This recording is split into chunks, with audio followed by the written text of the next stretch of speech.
has confirmed that they will be conducting a performance audit of all contracts and payments related to GC Strategies and other companies incorporated by the founders.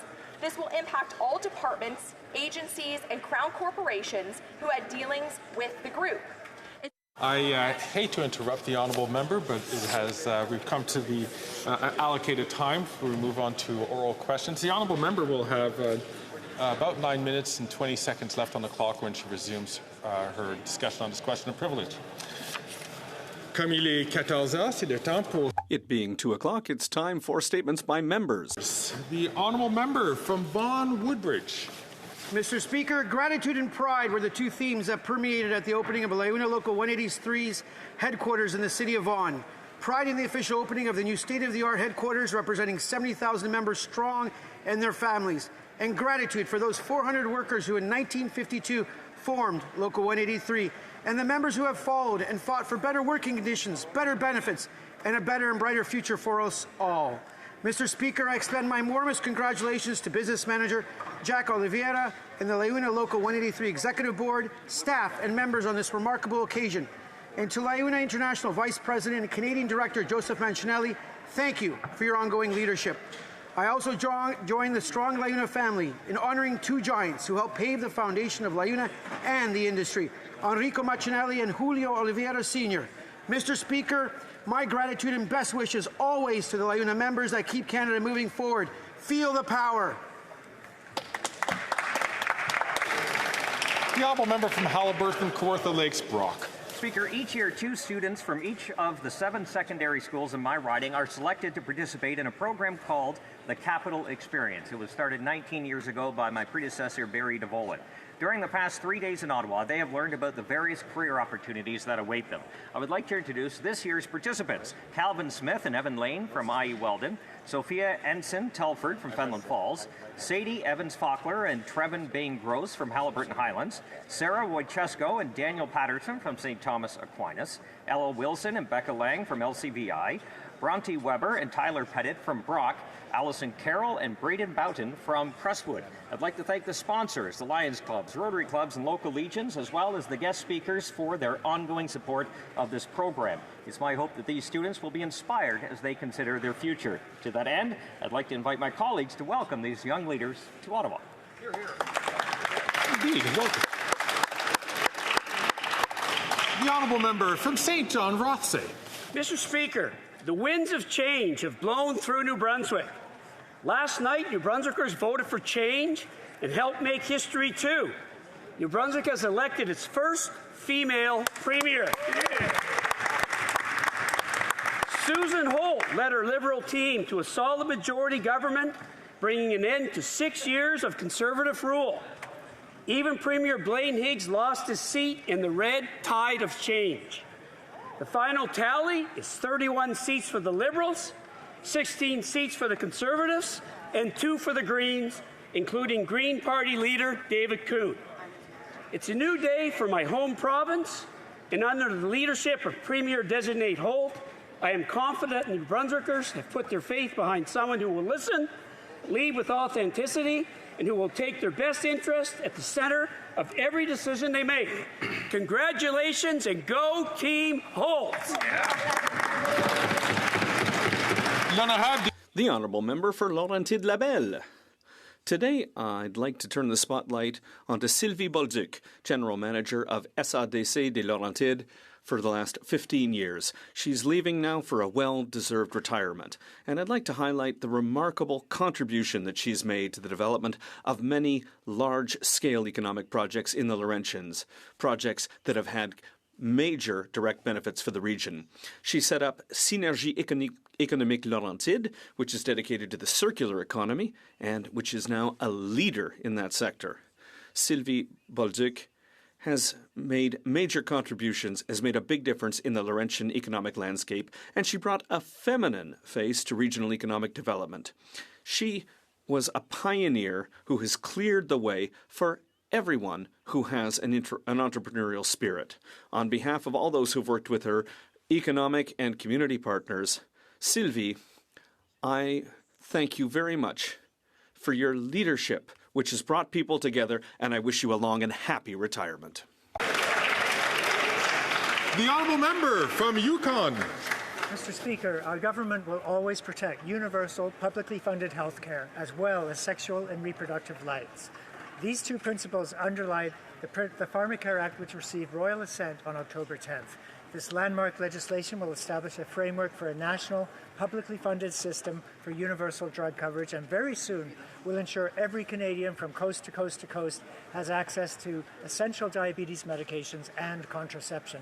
Pharmacare means that 9 million women and gender-diverse Canadians will no longer need to bear the financial burden of accessing contraception. Additionally, more than 3.5 million Canadians living with diabetes will gain access to the medications and supplies to manage their disease. We know that cost is one of the biggest barriers for Canadians to get access to the medication that they need. As parliamentarians, our role is to protect and better the lives of the Canadians that we serve. The passing of this legislation will be a lasting benefit to Canadians. Thank you. The honourable member from Kamloops, Thompson Caribou. Mr. Speaker, after 9 years of the NDP Liberals, taxes are up, costs are up, crime is up, and time is up. Mr. Speaker, are you interested in a heat pump? Because these Liberals know a guy. He goes by the name of Carbon Tax Carney, Conflict of Interest Carney, Heat Pump Hustle Carney, and future leader of the Liberal Party Carney.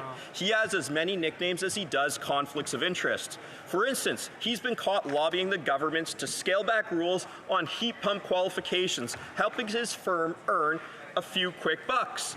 With sleight of hand, he not only pitches the idea, but he installs the product too. He's been caught trying to enrich himself with Canadian tax dollars. Brookfield is the name, $10 billion is the gain.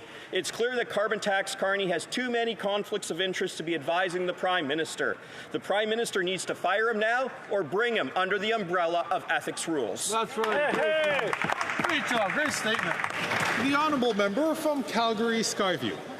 Mr. Speaker, the passage of our Pharmacare legislation is a huge step forward for universal health care in Canada. Millions of Canadians and Albertans living with diabetes will be able to follow their treatment plans without having to make tough financial decisions.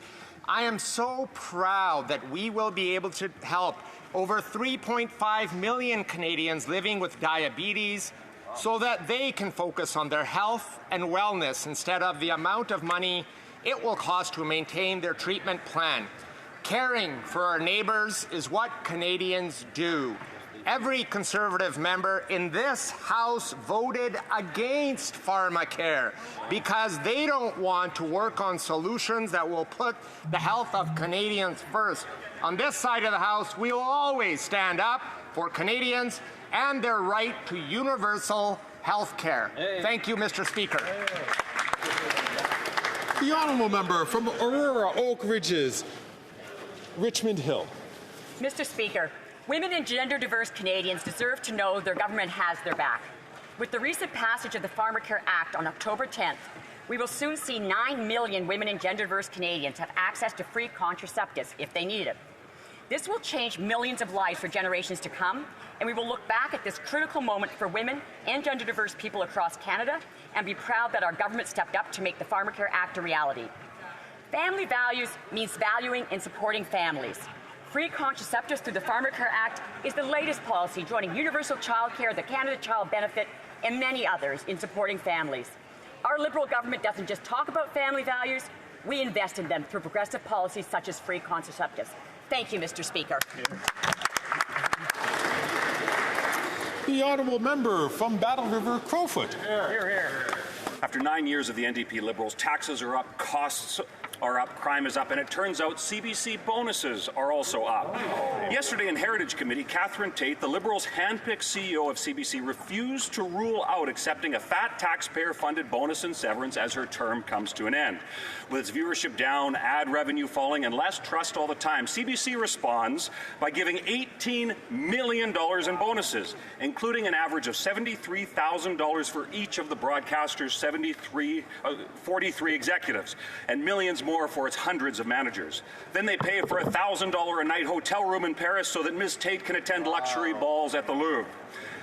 All while they ask for more money, fire hundreds of employees, cut services, and get woke. Even the Liberals admit CBC is making its own case for it to be defunded, something that Ms. Tate says is gaining momentum.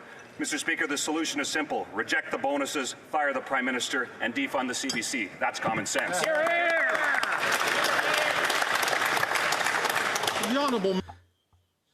The Honourable Member for Longueuil-Charlemagne. Mr. Speaker, on October 10th, the Pharmacare Act received royal assent. Among other things, this act will give Canadians universal single-payer coverage for a range of contraceptives. 9 million women and gender-diverse persons will be able to benefit from this measure. In recent months, many constituents in my riding of Longueuil-Charlemagne had told me the extent to which this bill was important for them. Canadians want to be able to choose if, when, and how they start a family, and our government has listened to them. Unfortunately, the Conservatives voted against this act at every step. The cost of contraceptives is one of the many barriers to gender equity in Canada. Our government will always stand up for a woman's right to choose and make medical decisions about her own body. Our Pharmacare Act delivers on that commitment. Bravo. Thank you. Great job. Great job. The Honourable Member from Durham. Canadians are sick and tired of the Prime Minister's misleading statements about gun violence. That's right. Yesterday, the Prime Minister had the audacity to pat himself on the back over his appalling handgun crime record.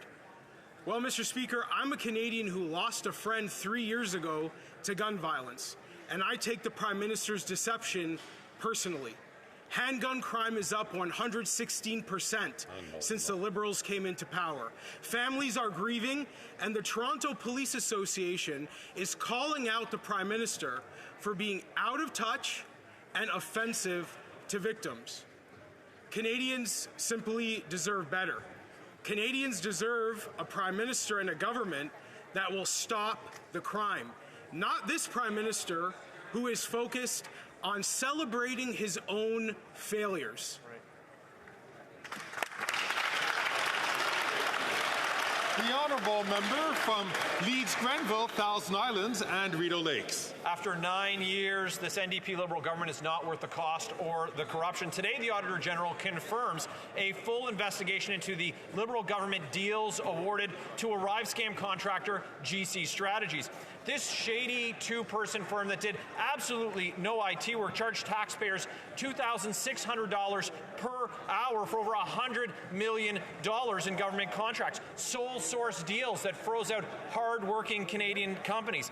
In the Arrive scam scandal alone, the Liberals' preferred contractor, GC Strategies, pocketed $20 million of a $60 million price tag for an app that should have cost a fraction of the price. Why did the Prime Minister give these Arrive scam middlemen $100 million since he took office? And when will the Prime Minister stop robbing Canadians of their hard-earned money and doling it out to well-connected Liberal elites? After 9 years of these NDP Liberals, taxes are up, costs are up, crime is up, and time is up for these corrupt Liberals and their well-connected friends.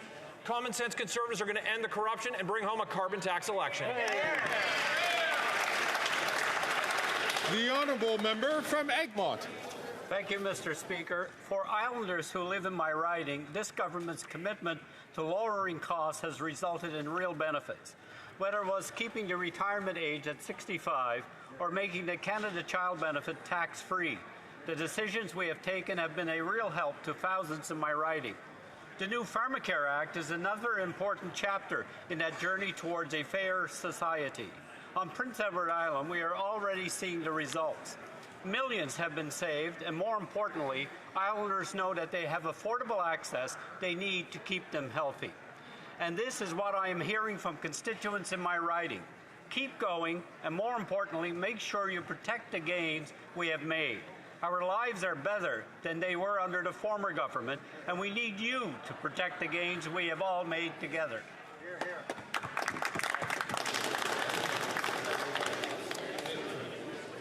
Order. The Honourable Member from Hamilton Centre. Mr. Speaker, I rise today to recognize October as Dyslexia Awareness Month in line with Dyslexia Canada's campaign, Mark It Red for Dyslexia. This year's theme is Breaking the Silence, shedding light on the 10 to 20% of Canadians living with this often overlooked learning disability. Dyslexia affects reading, writing, and spelling, but with early identification and the right support, its impact can be reduced and individuals can thrive. As a nation, we must commit to raising awareness and supporting those with dyslexia by lighting up our buildings and monuments in red this October. Together, let's break the silence and advocate for the needs of children and adults with dyslexia across Canada.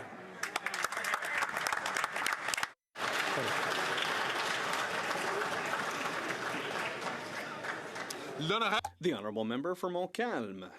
Mr. Speaker, I would like to mark the 250th anniversary of a magnificent municipality in my riding, Saint-Jacques. This great little town is considered the cradle of Nouvelle Acadie, or New Acadia. Founded in 1774, Saint-Jacques was a refuge for many Acadian families who found there a place of welcome and peace after having been shamefully deported by the British Crown during the Acadian deportation, the Grand Dérangement. Nestled in the heart of the Lanaudière region, this municipality attracts gourmets and amateurs of history. With its impressive built heritage, it's also home to such gems as the Parc des Cultures, where you can admire an Acadian commemorative monument and a number of sculptures, each more impressive than the next, including the bust of one of my mentors, a great Jacobin and a former Premier of Quebec, Bernard Landry. Because yes, Mr. Speaker, I have to let you in on a little secret. The greatest asset of Saint-Jacques is the people who live there.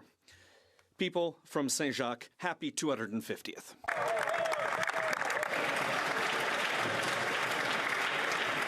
The Honourable Member from Regina Capel.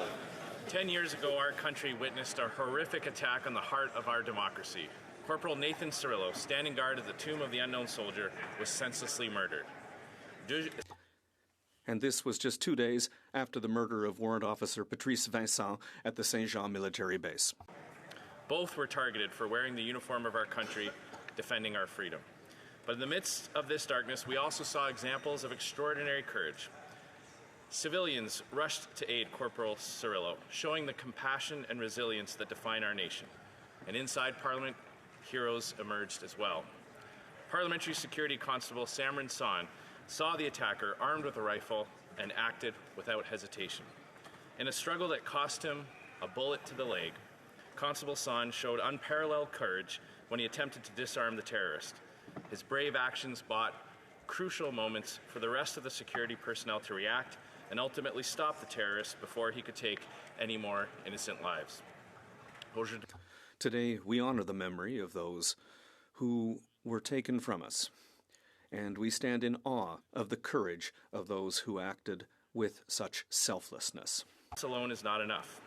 Unfortunately, there are people today in Canada glorifying terrorist attacks and celebrating those who commit these evil acts. That is why on days like today, we should not only honor the lives lost and celebrate the heroes of the day, but clearly and unequivocally condemn those who advocate violence to achieve political goals. Let us honor the memory of Corporal Cirillo and Patrice Vincent and grieve with their families. May perpetual light shine upon them.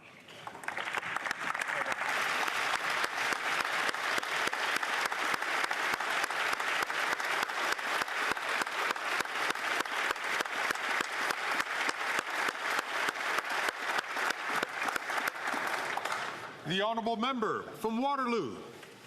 Mr. Speaker, I rise to mark the loss of Corporal Nathan Cirillo, who was gunned down 10 years ago today, while standing guard on sentry duty at the Canadian National War Memorial. On October 22, 2014, we lost a son, brother, father, friend, and a national hero. When we lost Nathan, a 24-year-old reservist from Hamilton, we all mourned as one Canadian family. My prayers continue to include his family and his loved ones, as well as the wonderful people who came to Nathan's aid. To all men and women in uniform, please know that you are valued and we appreciate your work. To our Parliamentary Protective Service members who continue to serve and those who have since left, please know that your efforts will forever be remembered. Today is a devastating memory in our history, and I hope all members in this place will continue to work together to ensure that the PPS is given the resources and the regard they deserve. As we honor the courageous Canadians in uniform who defend our values and freedom at home and around the world, we are reminded of the responsibility we all share to denounce hatred and to promote inclusion in our communities and in Canada. Thank you, Mr. Speaker.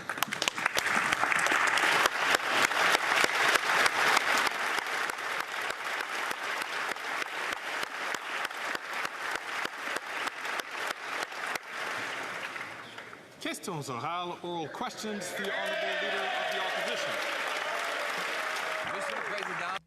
Mr. Speaker, the 40 Liberal members are noting what Canadians know already. This Prime Minister is simply not worth the cost, the crime, or the corruption. But those MPs are telling us that they need the Prime Minister's permission to speak at tomorrow's caucus meeting. So he will be able to muzzle them with regards to the doubling of our debt, of inflation, of housing costs and corruption. Will he allow freedom of expression for his MPs so that they can express themselves?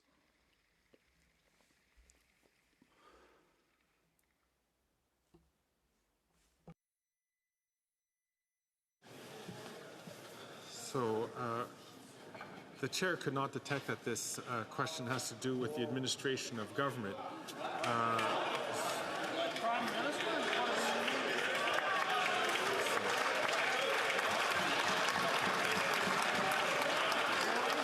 The Right Honourable Prime Minister. I think, Mr. Speaker, we see very clearly once again that the Leader of the Opposition should concern himself with his priorities. He doesn't care about Canadians' priorities. We're delivering for Canadians, for dental care, for pharmacare, for $10 a day daycare. The Conservative leader offers only cuts and austerity and political play. What we are going to do on this side of the House is work for Canadians and their well-being. The Honourable Leader of the Opposition. Mr. Speaker, it's the Prime Minister who is distracting himself with political games because his own MPs, about 40 of them, have noted that he is simply not worth the cost, the crime, or the corruption. They have lost their trust in this Prime Minister. It's strange that the Bloc Québécois keeps voting for confidence in the government when the own government's members seem to no longer want to do so. Members should be able to express themselves freely. Will the Prime Minister stop muzzling them so that they can express themselves to say finally that the Prime Minister is not worth the cost or the crime?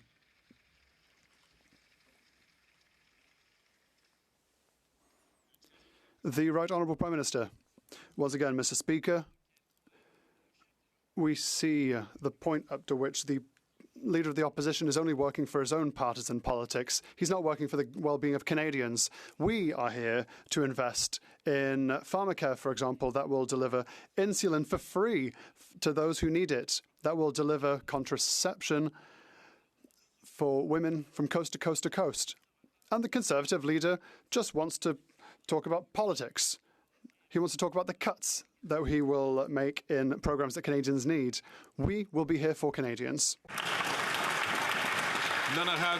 The Honourable Leader of the Opposition. Mr. Speaker, we now learn there are about 40 Liberal MPs that believe that this NDP Liberal Prime Minister is not worth the cost, crime, and corruption. But there's this strange rule in the Liberal caucus that you need to have permission from the Prime Minister to speak at the microphone. So a Liberal MP wanted to get up and say quadrupling the carbon tax is a bad idea or doubling housing costs is making people homeless. They can't do it. Will the Prime Minister lift the gag so his Liberal MPs can say to his face that he's not worth the crime, the cost, and the corruption?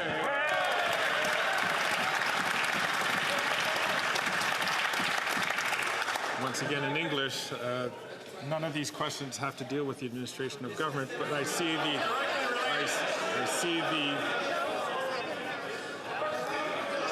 order.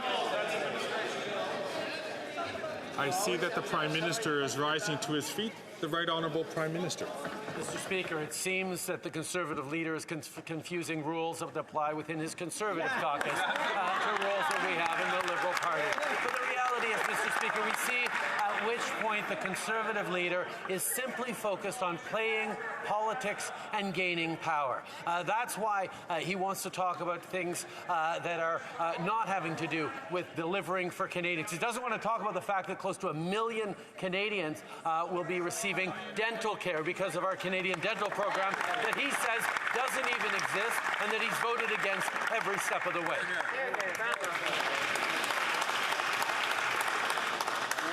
May I ask the honourable member from Battle River Crowfoot to please not take the microphone when the speaker is up on his feet or when other speakers who have been recognized by the speaker is taking the floor. The honourable leader of the opposition. Mr. Speaker, I'm sorry to have to bring up this terrible rule. It's just that Liberal backbench MPs are coming and talking to all of us to say that they're not allowed to speak to him. And they're wondering if I could perhaps pose some questions on their behalf. Mr. Speaker, I guess they can't get anywhere with the current Prime Minister, so they'd rather talk to the future common sense Conservative.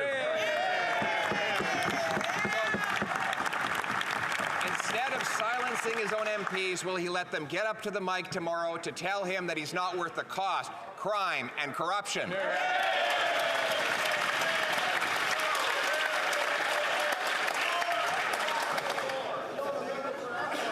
The honourable leader of the opposition.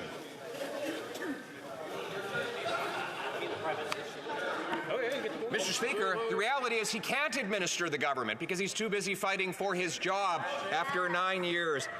Even if his MPs know it. He broke immigration, he doubled the debt, doubled housing costs, doubled crime, doubled the cost of living in a home. He wants to quadruple the carbon tax that's already forced 2 million people to a food bank, 1 in 4 kids to hunger, 25% of Canadians to poverty. Canadian food prices up 36% faster than in the States. StatsCan says we have the biggest gap between rich and poor in our recorded history. His MPs know that he's broke the country. Will they call a carbon tax election so we can fix it?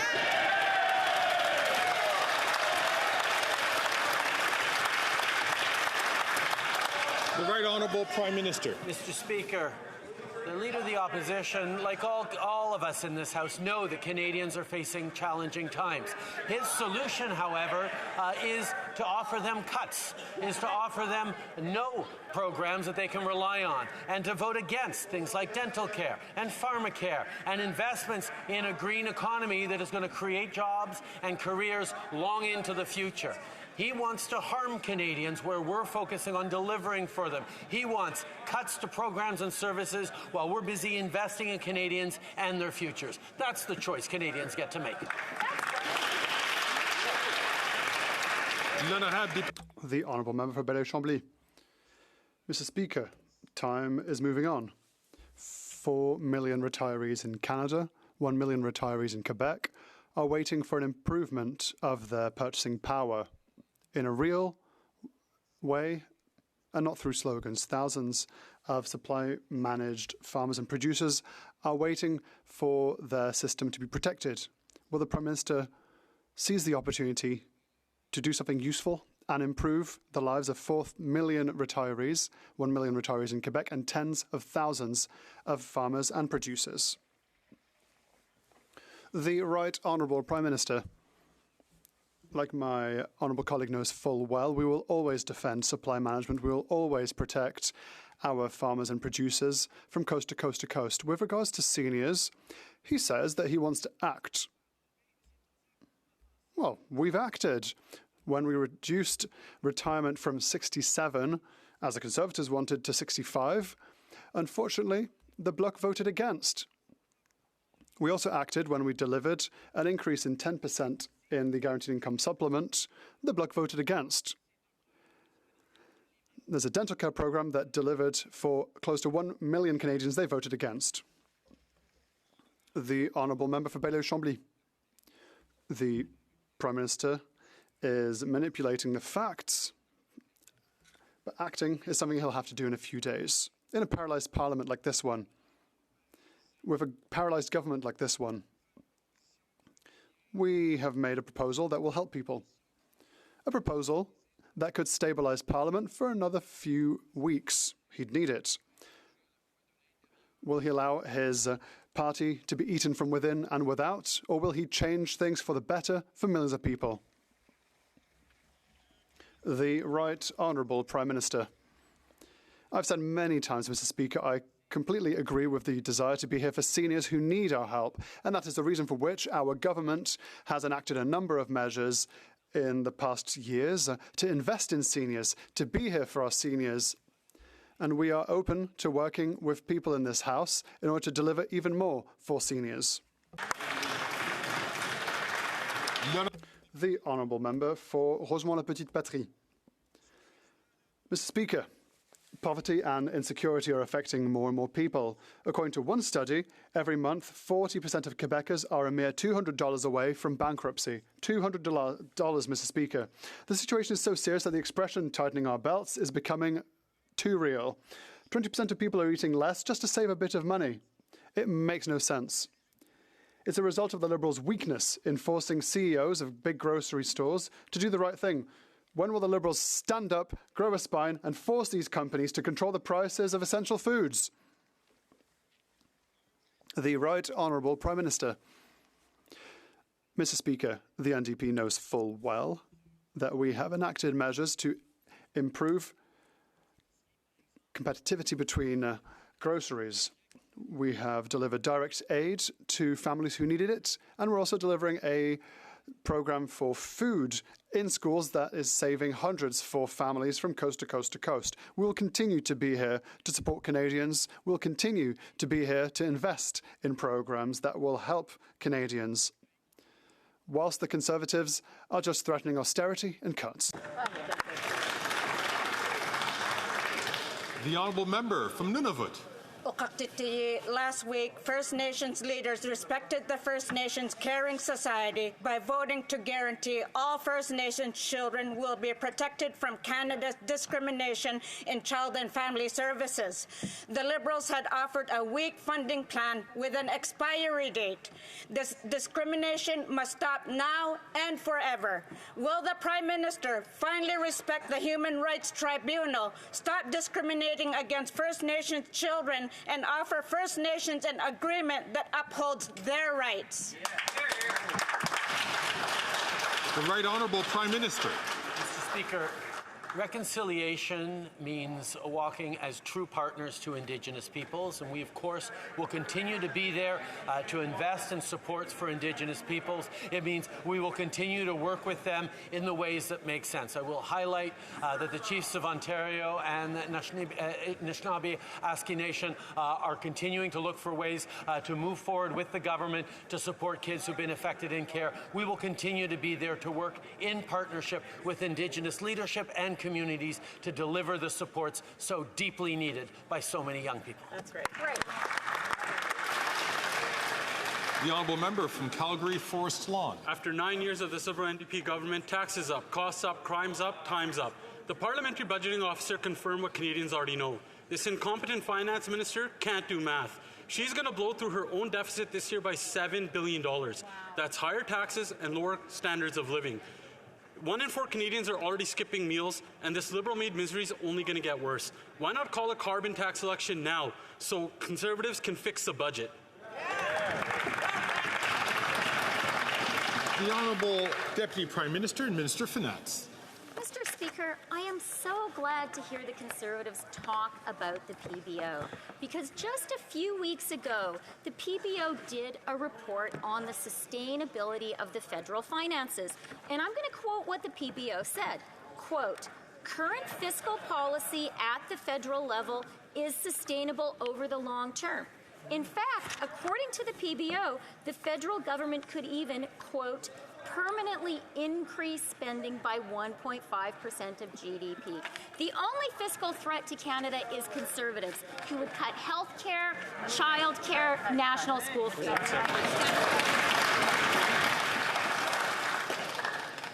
The Honourable Member from Calgary Forest Lawn. That PhD in wackonomics has no clue. This incompetent finance minister, not knowing how to do math,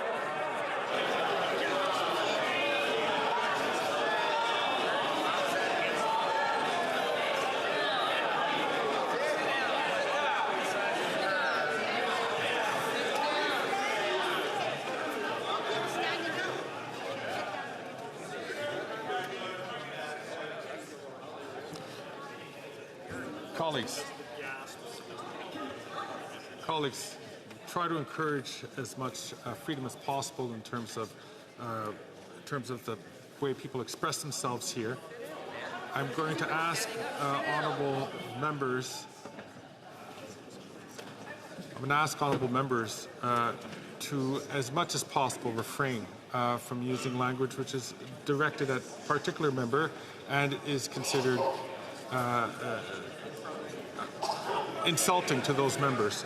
So I'm going to encourage all members, and I've spoken about this in a previous ruling. I'm going to ask the honourable member from Calgary Forest Lawn to start his question again, but to rephrase his question so that he doesn't use that kind of language. That sounds like liberal wackonomics, and this incompetent finance minister not knowing how to do math ensured 50% of Canadians can't afford basic necessities like food. She'll give cushy contracts to rich liberal insiders while telling the 2 million Canadians she sent into a food bank they can solve their liberal-made misery by cancelling their Disney+. She knows higher deficits lead to higher taxes and lower standards of living. She just doesn't care. Why not call a carbon tax election now so Canadians can fire these economic arsonists?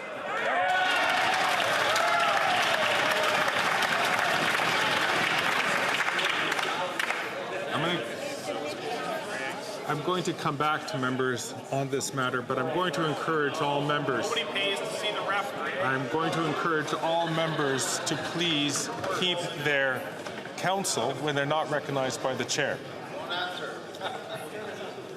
The Honourable Deputy Prime Minister and Minister of Finance. Mr. Speaker, thank you for your remonstrations, but I have to tell you, speaking for myself, puerile playground insults from the maple syrup mega don't bother me one bit. Yes!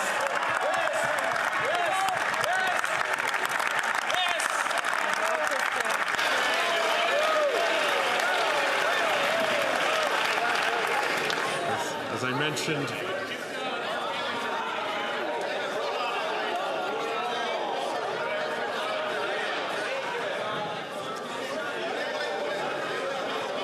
order.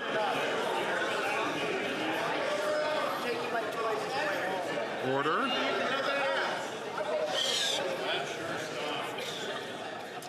This is precisely the reason why we should be very mindful of our language, because things will be said on all sides which is going to be disturbing to the order of the House.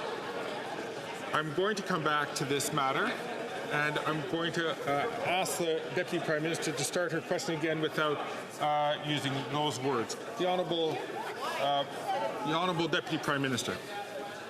As I said, Mr. Speaker, I can handle it. But what makes me really mad, what I can't handle, is seeing crocodile tears from these Conservatives. The only time they care, notice vulnerable Canadians, is for a partisan photo op. And we know they don't care because they are opposed to a national school food program that is feeding 400,000 Canadian kids. They're opposed to dental care that is helping 1 million. We care about Canadians, they just care about themselves.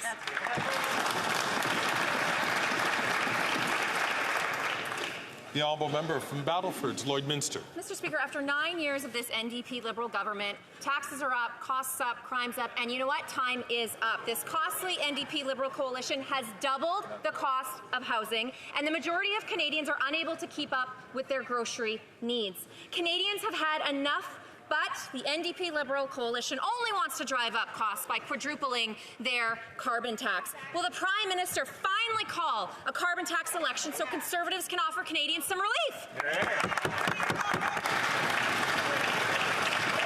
The Honourable Minister of Housing, Infrastructure and Communities. Mr. Speaker, under the Conservative leader, slogans are up, rhymes are up, and parroting talking points so you get a shiny gold star and caucus seems to be up. I cannot imagine diminishing myself when I have the opportunity to represent my community in the House to cheapen the arguments that we can put forward on the floor of the House of Commons. If they care about helping people, why don't they actually support the policies that help build homes for people who can't afford them? Why don't they actually help advance policies that let families put food on the table, whether that is childcare, a middle-class tax cut, or the Canada Child Benefit? Every time we put measures forward to help Canadians, they vote against it and stand up with this nonsense.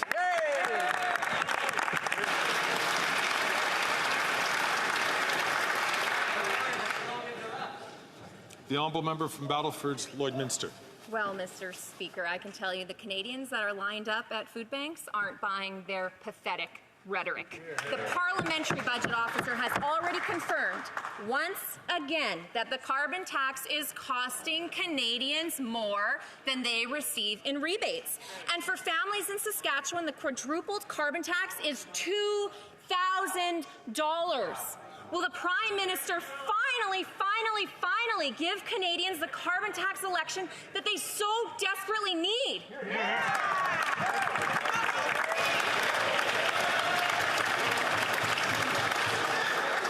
The Honourable Minister for Natural Resources and Energy.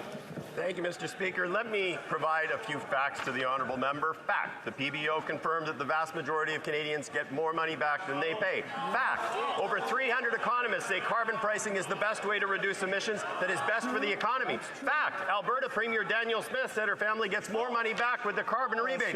Fact, Saskatchewan Premier Scott Moe said he looked at all alternatives to the carbon price and they were all too expensive. We are reducing emissions while we are addressing affordability. On that side of the House, they have no plan to address climate change. They are actively denying the reality of climate change. They have no plan for the economy. Shame on you.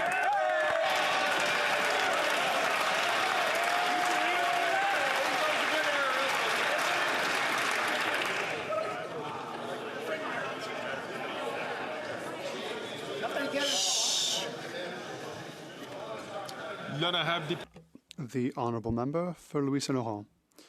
Let's speak about facts. Mr. Speaker, young Quebecers listening to us are seeing a future dream of theirs disappear. That dream is of becoming a homeowner. In just 5 years, house prices in Quebec have increased by 74%. That's more than $1,000 more a month for a mortgage. The crisis was fueled, Mr. Speaker, by the Liberal government's compulsive deficits, with the enthusiastic support of the Bloc Québécois. Can the Prime Minister stand, look Canadians in the eye and say why he's made their life worse? The Honourable Minister for Tourism. Thank you, Mr. Speaker.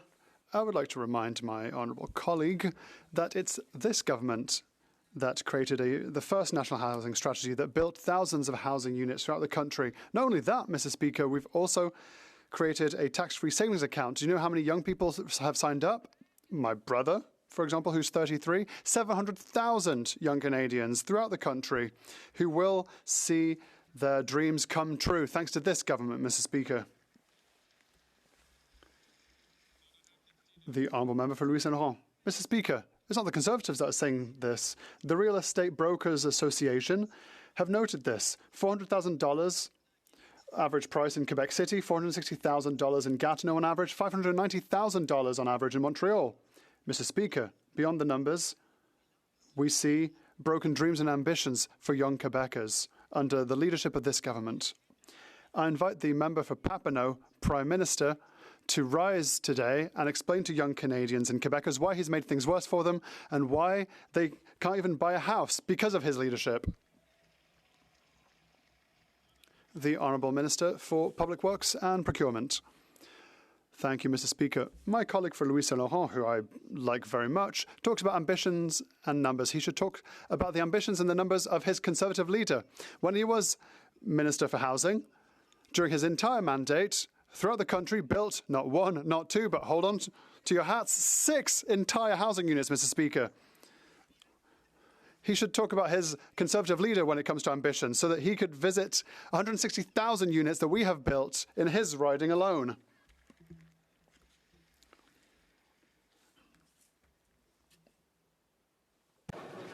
The Honourable Member for Drummond. Yesterday, Quebec's new lieutenant told us that the secular nature of the Quebec state is a matter for Quebec, not Ottawa. Well, he's absolutely right. Ottawa has absolutely no business meddling in secularism. It's none of Ottawa's business to meddle in Quebec's ability to live together. Thank you to the Minister for this reminder. So we understand that Ottawa has absolutely no intention of going to court to challenge a Quebec law that does not fall under the jurisdiction of the federal government, right? That's what we should understand. Isn't that what the Minister said yesterday? The Honourable Minister for Public Works and Procurement. Thank you, Mr. Speaker. And my colleague is right. It's provincial. It's education. If my colleague wants to inform and consult with the Quebec government, he shouldn't do so here. He should do that at the National Assembly of Quebec. That's the recommendation that I made to him yesterday. The Honourable Member for Drummond. The Prime Minister took advantage of his appearance on the Stephen Colbert show to declare, and I quote, "We are trying to ensure that people keep their culture, keep their language." Mr. Speaker, come on, that's not how integration works in Quebec. In Quebec, we agree on a common core: equality, religious neutrality, and French as the common language. Learning French and adhering to common values are part of integrating into Quebec. Does the federal government realise that its multiculturalism is simply incompatible with Quebec's model of integration? The Honourable Minister for Public Works and Procurement. Thank you, Mr. Speaker. Once again, my colleague's right. Learning French, integrating into Quebec is being a Quebecer, growing and living in Quebec. That is the privilege of millions of Quebecers, including new immigrants. That's how things work in Quebec. He's right, and we're proud of it. The Honourable Member for Drummond. Ottawa wants to challenge Bill 21 in the courts and weaken secularism in Quebec. Ottawa maintains the religious exception in the Criminal Code. Ottawa refuses to allow the Multiculturalism Act to apply to Quebec.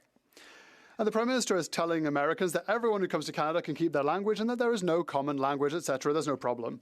In short, the federal government is undermining integration, harming secularism, and is hurting the French language. Does this government understand that what it should do is try not to hurt Quebec's ability to live together? The Honourable Minister for Public Works and Procurement. Thank you, Mr. Speaker. My Black Quebecois colleague, who I like very much, is just looking to squabble. Countless Quebecers, new Quebecers, arrive in Quebec because Quebec is part of Canada. When we're Quebecer, we are Canadian. And many new arrivals in my riding say that they are proud to be Quebecers and proud to be Canadians. The Honourable Member from Fort McMurray, Cold Lake. After 9 years of NDP Liberals, taxes are up, costs up, crimes up, and time is up. The Prime Minister's own parliamentary budget officer confirmed yet again that the carbon tax costs more to Canadians than they get back in rebates. When the NDP Liberals quadruple the carbon tax, families in Alberta will pay nearly $2,000 more in carbon taxes. Will the NDP Liberals finally admit their tax is simply a scheme and call a carbon tax election? The Honourable Minister for Economic Mr. Development. Speaker, at the risk of correcting my honourable colleague from the other side, let me state very clearly, the PBO has indicated that 8 out of 10 Albertans get more money back from the Canada Carbon Rebate than they pay in carbon taxes. Mr. Speaker, but you don't have to take my word for it. You can take the word of Premier Danielle Smith, who said that not only did she get more money back because she lives in rural Alberta, she even got the 20% top-up. Sorry, my colleague, that's the fact. I ask the Honourable Member from Miramichi Grand Lake not to take the floor unless he's recognised. The Honourable Member from Battleford's Lloydminster.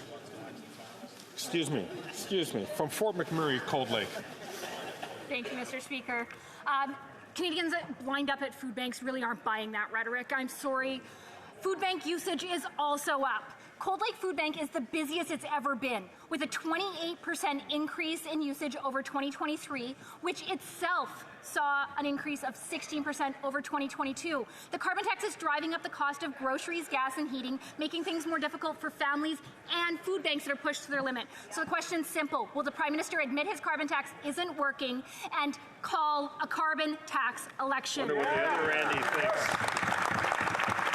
The Honourable Minister for Employment and Workforce Development. Speaker, the numbers are in and the checks have already arrived. And in Alberta, a family of 4 gets $2,500 per year, which is more than they spend on the price on pollution, which is something the other side doesn't understand because, Mr. Speaker, they don't care if the planet burns. And, Mr. Speaker, let's go one step further. Why did that side vote against the Canada Child Benefit that gives $7,800 per kid in Alberta? Why did they vote against childcare? Why did they vote against supports for workers? They care about themselves, not about Canadians. We're on the side of Canadians each and every day.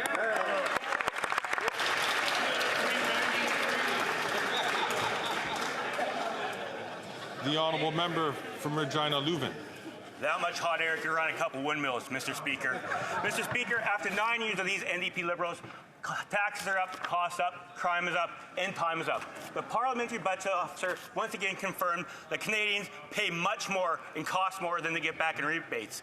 In Saskatchewan, after these guys quadruple the carbon tax, it's going to cost a family $2,000. That's $2,000 a year, Mr. Speaker. My question is, when will these Liberals call carbon tax elections so Canadians can have their say at the ballot box?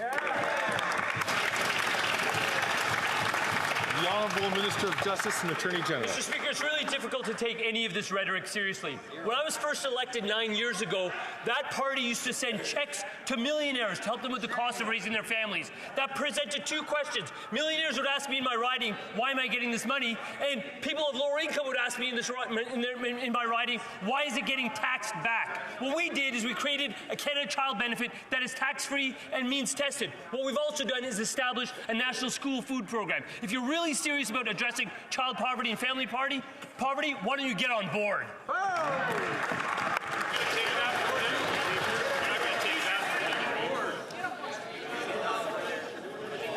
The Honourable Member from Chicoutimi-Le-Fier. Mr. Speaker, the demand at our local food bank is skyrocketing, but the Bloc Québécois keeps supporting this incompetent government. It's ignoring Quebecers' real problems. The Bloc Québécois is not helping the regions. Saguenay families are desperate with rising grocery and housing prices. When will this Prime Minister trigger an election so that the Saguenay-Lac-Saint-Jean can be represented by the only party that cares about regions, the Conservative Party, the Honourable Minister of Labour and Seniors? I'd like to thank my colleague from the Saguenay region. But after voting against lowering the retirement age, after voting against dental care, after voting against increasing the guaranteed income supplement for vulnerable seniors, now our colleague is getting up and asking why the cost of living is going up. Well, that's because your party will bring in cuts, and it's going to affect your constituents.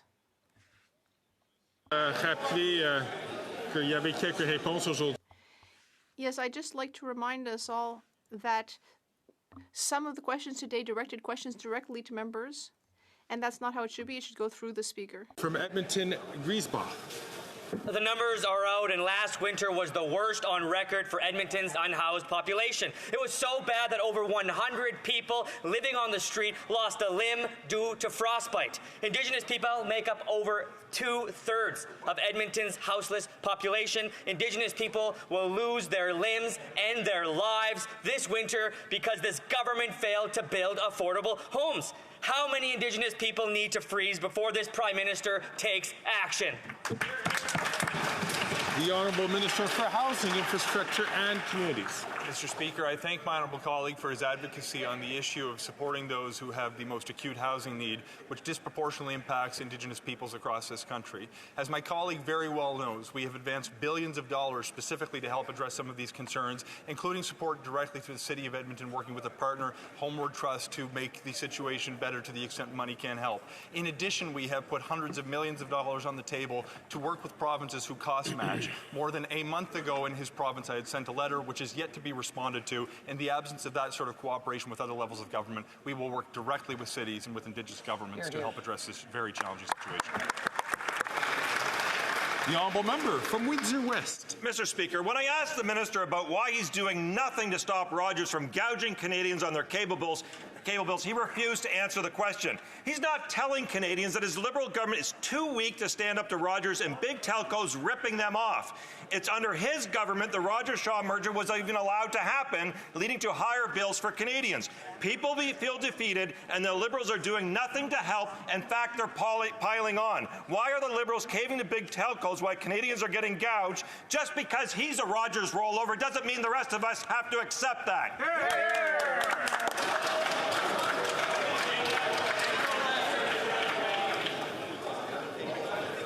Again, I'm going to encourage members to be very judicious in their words when speaking to other honourable members. The Honourable Minister for Innovation. Mr. Speaker, it's quite ironic to hear from the NDP about standing up, Mr. Speaker. When they had the opportunity, I think they folded, Mr. Speaker. I think everyone in this House would understand that. Mr. Speaker, the member knows well, and everyone in this House, we stood up to the big telco in this country, and we will always stand up for Canadian and consumer. Mr. Speaker, we fought for more competition, lower prices for Canadian, and better choice. Mr. Speaker, on this side of the House, Canadian knows at home we're going to always stand for them, stand for consumers, stand for Canadians, stand for competition. Yeah, very good. The Honourable Member for Vancouver Centre. Thank you, Mr. Speaker. The Pharmacare Act received royal assent on October the 10th. British Columbia has been benefiting from that act, saving the province $28 million because of free contraceptives. Now, with the passage of this bill, women and transgender diverse Canadians can have access to contraceptives across Canada. The Pharmacare Act also includes access to expensive diabetes medications and tools, and these life-saving drugs are too often unaffordable to patients. Can the Minister of Health tell this House how the Pharmacare Act will positively impact the health outcomes of Canadians and savings? The Honourable Minister of Health. Well, thank you, Mr. Speaker. Let me start by thanking the member for Vancouver Centre, who's one of the longest-serving members of this House, whose tireless advocacy for health care in this country and for pharmacare are a huge reason why we have pharmacare. It was just passed, Mr. Speaker. We're ready to sign deals. And what is that going to mean? It's going to mean for people who can't afford medication, they're going to get it. That's not just an issue of fundamental justice. It's going to be about cost avoidance, about creating a system that avoids bad outcomes. Not only are the Conservatives against it, most disappointingly, they have no plan for people who don't have access to the medication they need. They want to cut dental care and other essential services. We're not going to allow it. The Honourable Member from South Shore, St. Margaret's. After 9 years, NDP Liberals, taxes are up, costs are up, crime is up, and time is up. And you know what else is up? Liberal cover-ups. The Speaker ruled the NDP Liberals violated the order to turn Green Slush Fund $400 million scandal documents over for criminal investigation. The Liberal obstruction of justice continues, with 19 government departments censoring departments and 2 agencies refusing to turn the documents over. So will the Prime Minister just end the Liberal corruption cover-up and turn the uncensored documents over now? The Honourable Leader of the Government in the House of Commons. Speaker, that member gets up every day and says things that are simply not true. But what he won't answer, Mr. Speaker, is why his leader is refusing to get a security clearance. Mr. Speaker, that's the real question on every Canadian's mind right now. When we are facing a time when we have to put country first, stand up for Canadians, the leader of the opposition is hiding something from Canadians. The question is, what is it, and why is it stopping him from getting his security clearance? The honourable member from South Shore St. Margaret's. Well, the Prime Minister could release the 11 names, but he can also release the documents uncensored so Canadians can learn the truth about the $400 million Liberal Green slush fund cover-up. Canadians, I'm sure, will also be shocked to learn that on the Prime Minister's order, the more than 10,000 censored pages cover up the most important information about the Prime Minister's hand-picked Liberal appointees to the Green Slush Fund. The government does not exist to protect corrupt Liberals from criminal investigation. So will the Prime Minister just stop his cover-up of Liberal corruption and hand the uncensored documents over now? The Honourable Leader of the Government in the House of Commons. Canadians expect police to follow due process, and let me be perfectly clear that the government obviously complies with anything that follows due process. But what Canadians also expect is that their leaders are going to act in the best interest of Canadians. That's right. Not to protect their partisan interests, Mr. Speaker. Why is that member and all members of the Conservative Party covering up for the leader of the opposition who's refusing to get his security clearance, Mr. Speaker? It's easy. All the other members have done it. When will the leader of the opposition? For the second time, I'm going to ask the honourable member from Battle River Crowfoot today to please not take the floor when he is not recognized. I will not like to do this a third time. The honourable member from Hastings, Lennox and Addington. After 9 years of NDP Liberals, taxes are up, costs are up, crime is up, time is up. Mr. Speaker, you ruled that the NDP Liberals have violated a House order regarding a criminal investigation into the latest $400 million scandal. The government's refusal to respect your ruling has paralyzed Parliament. The Auditor General found that Liberal appointees at SDTC gave millions to Liberal insiders with over 186 conflicts of interest. Mr. Speaker, will the NDP Liberals end the cover-up and comply with your lawful order so we can get accountability for corruption and Parliament can get back to work? The Honourable Leader of the House of Government in the House of Commons. Mr. Speaker, I expect my honourable colleagues on the other side to at least be honest with the facts. What you said was that this was highly unusual, this motion, and it should be referred to committee for study.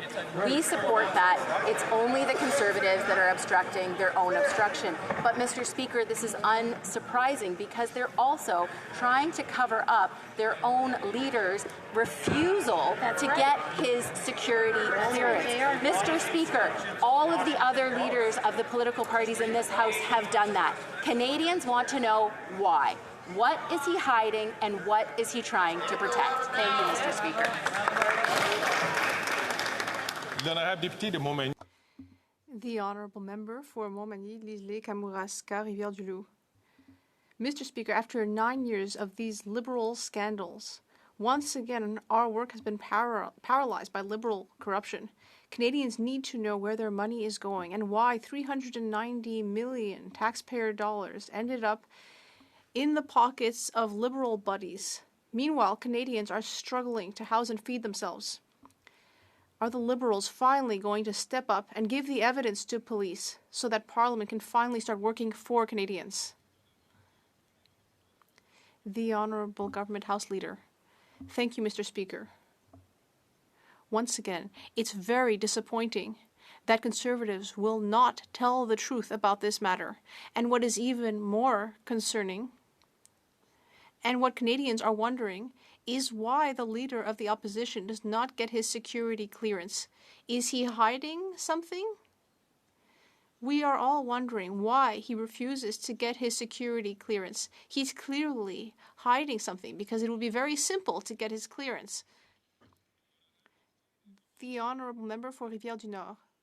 Mr. Speaker, once again, Quebec is dealing with gang warfare.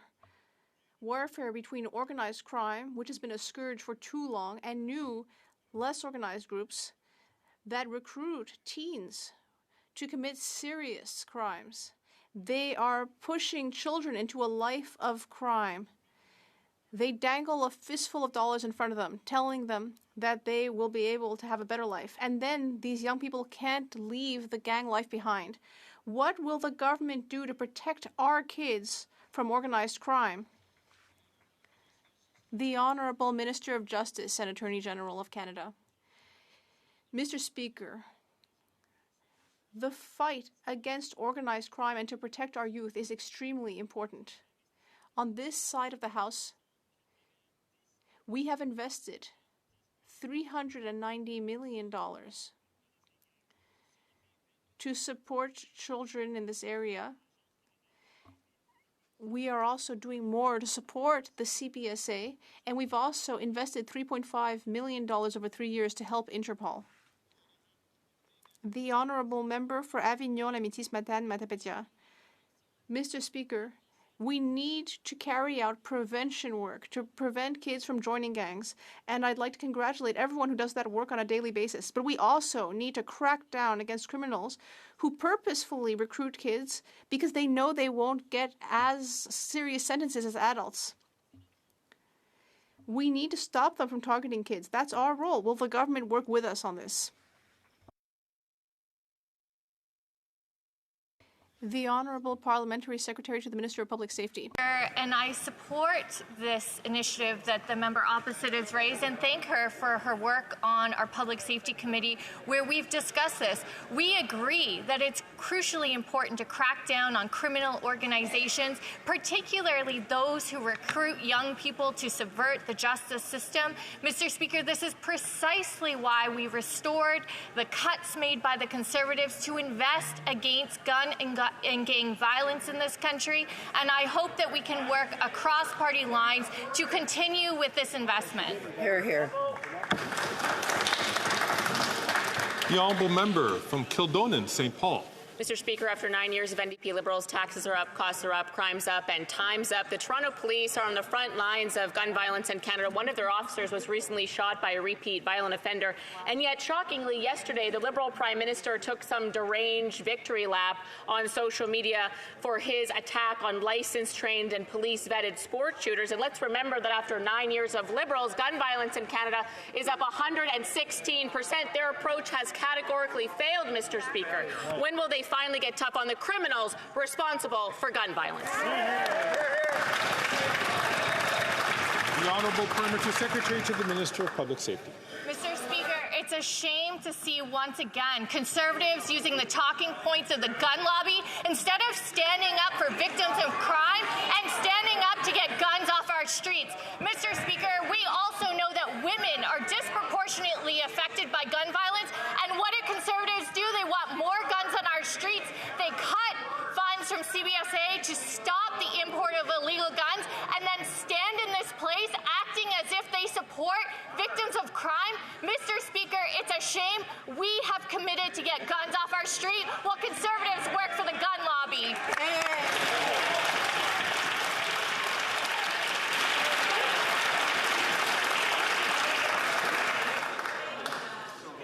The Honourable Member from Kildonan, St. Paul. In the words of the Toronto Police Association to this Liberal Prime Minister, quote, criminals did not get your message. Our communities are experiencing a 45% increase in shootings, a 62% increase in gun-related homicides compared to the last year. What difference does your handgun ban make when 85% of guns seized by our members can be sourced to the United States? Your statement is out of touch and offensive to victims of crime and police officers everywhere. Whatever you think you've done to improve community safety has not worked. When will the Liberals call an election so we can finally bring an end to the crime and chaos they created in our streets?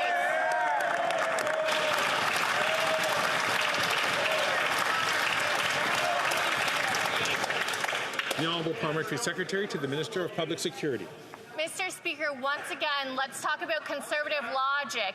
They think putting more guns on our street is going to somehow keep our communities safer. We know that that doesn't work. Their cuts to CBSA to allow the import of illegal guns is something that we have had to clean up. Conservatives care only about the gun lobby and not about Canadians. Mr. Speaker, we have put in place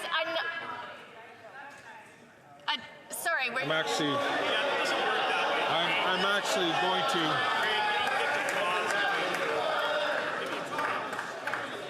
I've been having difficulty hearing the answer to this question, and I'm gonna, because So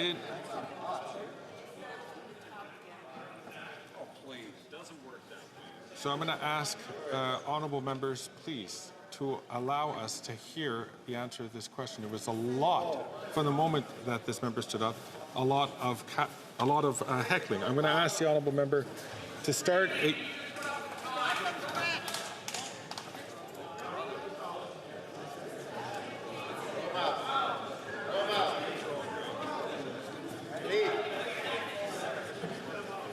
The honourable parliamentary secretary, can please start from the top.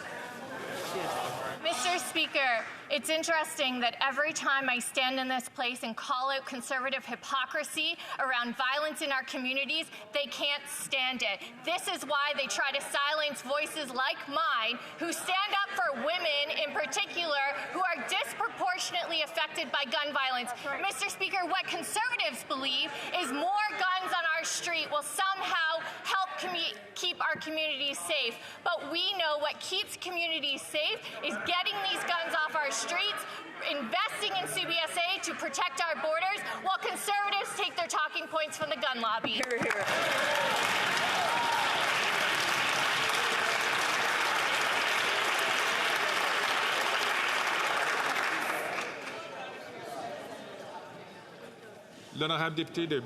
The Honourable Member for Bellechasse-les-Échemins-Lévis.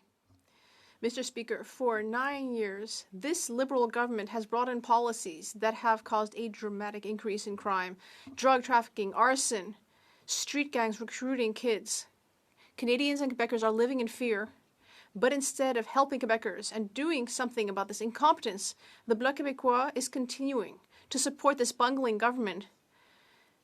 The government's inaction will definitely cause numbers of victims to surge over the next year.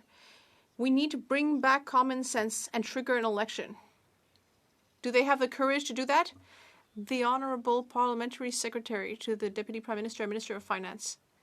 Mr. Speaker, I can barely believe this conservative hypocrisy. They voted against all of our measures to do something to freeze the handgun market throughout the country. They stand up in this House and they ask about gun violence. It makes no sense.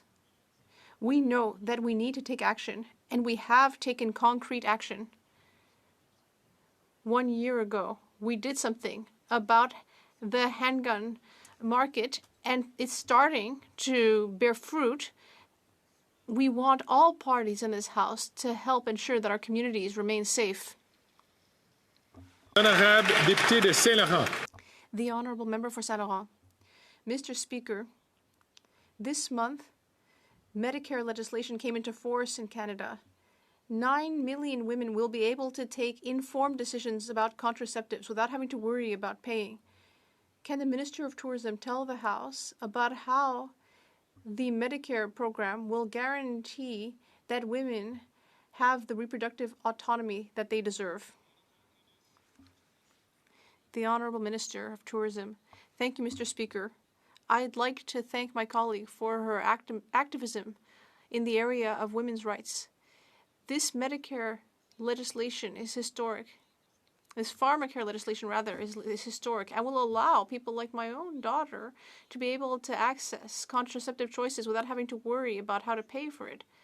Unlike the Conservatives, who want to take that choice away from women, we will always support women's autonomy when it comes to making choices about their bodies and their future. The Honourable Member from Calgary-Midnapore. Mr. Speaker, after 9 years of this Liberal NDP government, taxes are up, costs are up, corruption is up, and time is up. The Auditor General is finally investigating GC Strategies, who received $100 million from this government and $20 million for the Arrive scam scandal. But this is only one incident of Liberal insider corruption. The Green Slush Fund, McKinsey, Global Affairs Canada, Environment Canada. So just how much taxpayer money did the Prime Minister give fraudsters and scamsters? The Honourable Parliamentary Secretary to the Minister of Public Safety. Mr. Speaker, while Conservatives play with theatrics, we're actually committed to ensuring that our procurement system is something that Canadians have trust in. This is anybody who has operated without following the rules, and the laws should be held accountable. We've said that from the beginning. This is precisely why CBSA has already initiated a number of measures and recommendations and are working with the Auditor General to ensure that there is trust in our procurement system, Mr. Speaker. The honourable member from Carlton Trail, Eagle Creek. After 9 years of NTB Liberals, taxes are up, corruption is up, crime is up, time is up. Yesterday, the Auditor General announced that she will be investigating the $100 million in contracts awarded to GC Strategies by this Liberal government, a two-person IT company that did no IT work, but was paid $20 million for the Arrive scam app. It's been months since the Liberal minister promised to recover the money paid to GC Strategies. When will the Prime Minister get taxpayers their money back? Great question. The Honourable Parliamentary Secretary to the Minister of Public Security.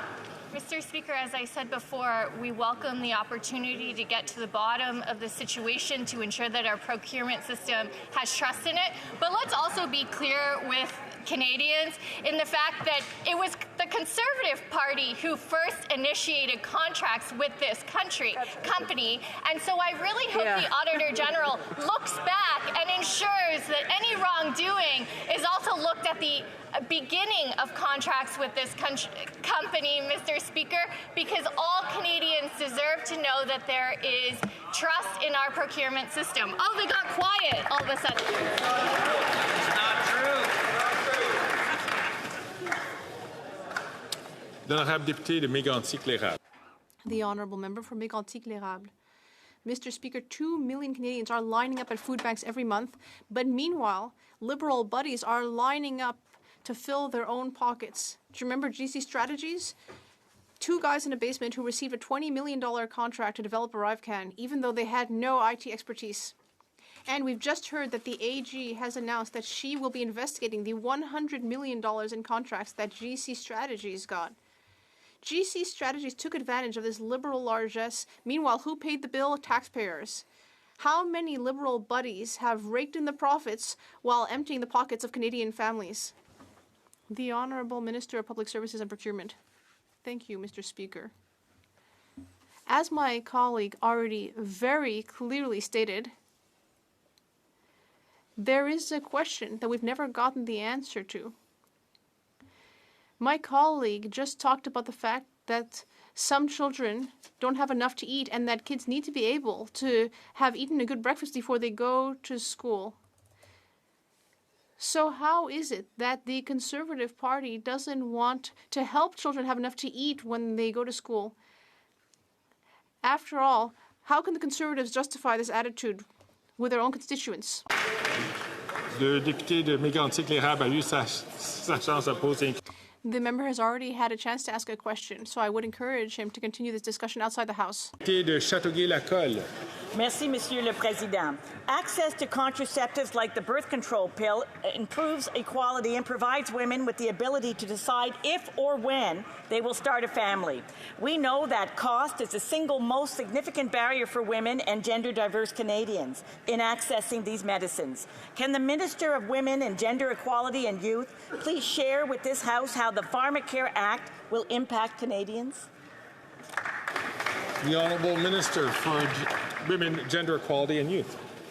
Mr. Speaker, access to contraception shouldn't be a luxury, but a fundamental right. And the Pharmacare Act provides women and gender-diverse people with the freedom to make their own choices about their bodies and not worry about the cost, Mr. Speaker. But Conservatives don't want Canadians to have free access to contraceptives or reproductive freedom. How do we know this? Because members opposite continue to introduce anti-choice petitions and bills. Make no mistake, Mr. Speaker, Conservatives will cut free contraceptives. On this side of the House, we will always stand for choice.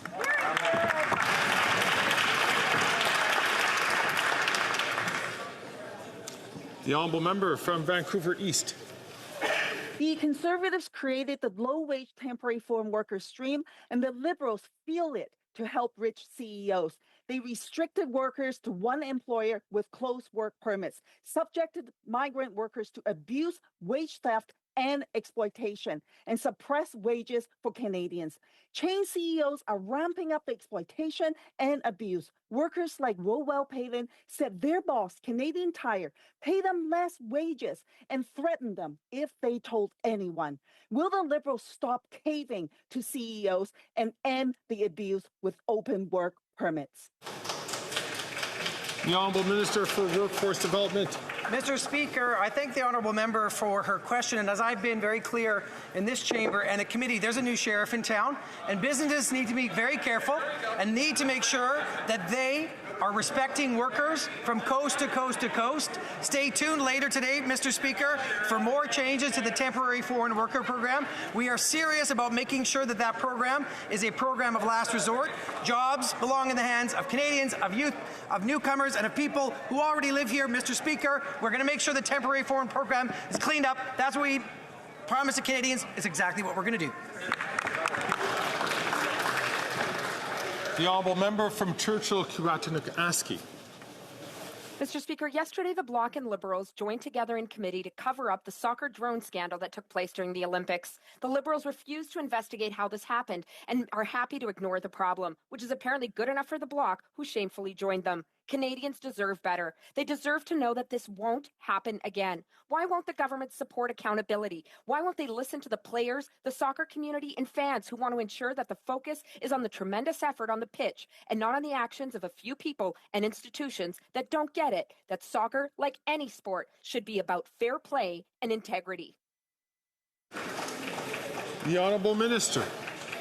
Mr. Speaker, the committee, of course, is free to determine its own business, but I can assure this House that upon learning of this scandal, this government took immediate action and suspended the funding to Soccer Canada for the coaches that were implicated. There's also been direct action taken by FIFA, by the Canadian Olympic Committee, by Soccer Canada itself, and I can assure you we're watching the situation closely. Comme il est 15h20, conformément.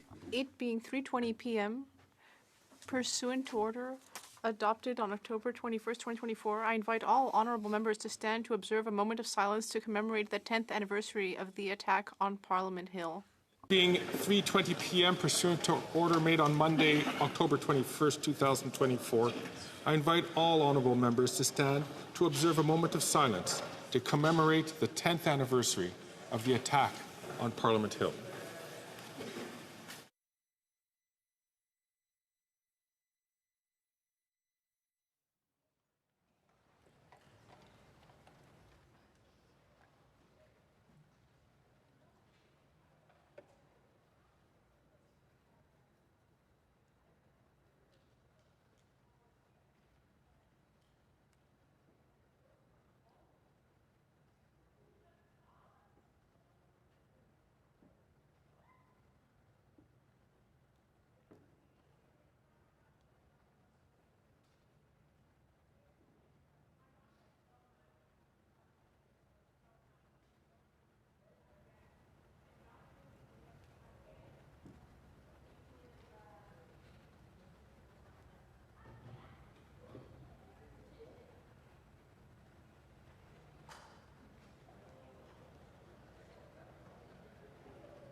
Honourable members.